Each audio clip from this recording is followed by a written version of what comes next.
This all happened a couple of years ago, so I apologize if some of the details are a bit off. I mean, I feel like I remember it clearly, but sometimes things are so weird that you start to doubt yourself. Still, I suppose weird is kind of what you guys do, right? So I'm studying at the University of Edinburgh, biochemistry specifically, and I was in my second year at the time this happened. I wasn't in any sort of university accommodation at this point and was renting a student flat down in Southside with a few other second years. To be honest, I didn't hang out with them much. I took a gap year before matriculating, and my birthday's in the wrong part of September, so I was nearly 2 years older than most of my peers when I started my course. I got on with them fine, you understand, but I tended to end up hanging out with some of the older students. That's why I was at the party in the first place.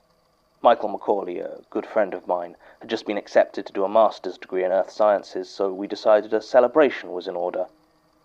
Well, maybe party isn't quite the right word. We just kind of invaded the Almanac down on the Royal Mile and drank long enough and loud enough that eventually we had the back area to ourselves.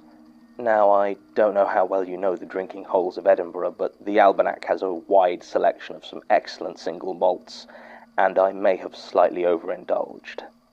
I have vague memories of Mike suggesting I slow down, to which I responded by roundly swearing at him for failing to properly celebrate his own good news, or words to that effect.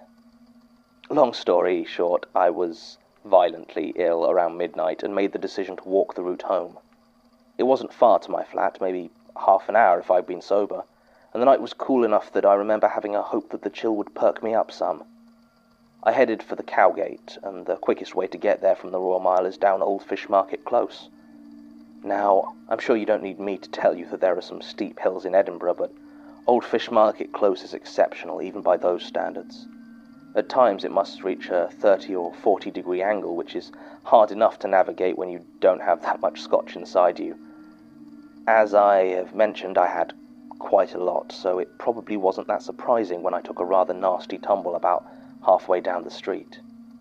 In retrospect, the fall wasn't that bad compared to what it could have been, but at the time it really shook me up and left me with some nasty bruises. I picked myself up as best I could, checked I hadn't seriously injured myself, no broken bones or anything, and decided to roll a cigarette to calm myself. That was when I heard it. "Can I have a cigarette?" I was startled out of my thoughts by the words, as I thought I had been alone. Quickly trying to compose myself and looking around, I noticed a small alleyway on the opposite side of the street. It was very narrow and completely unlit, with a short staircase leading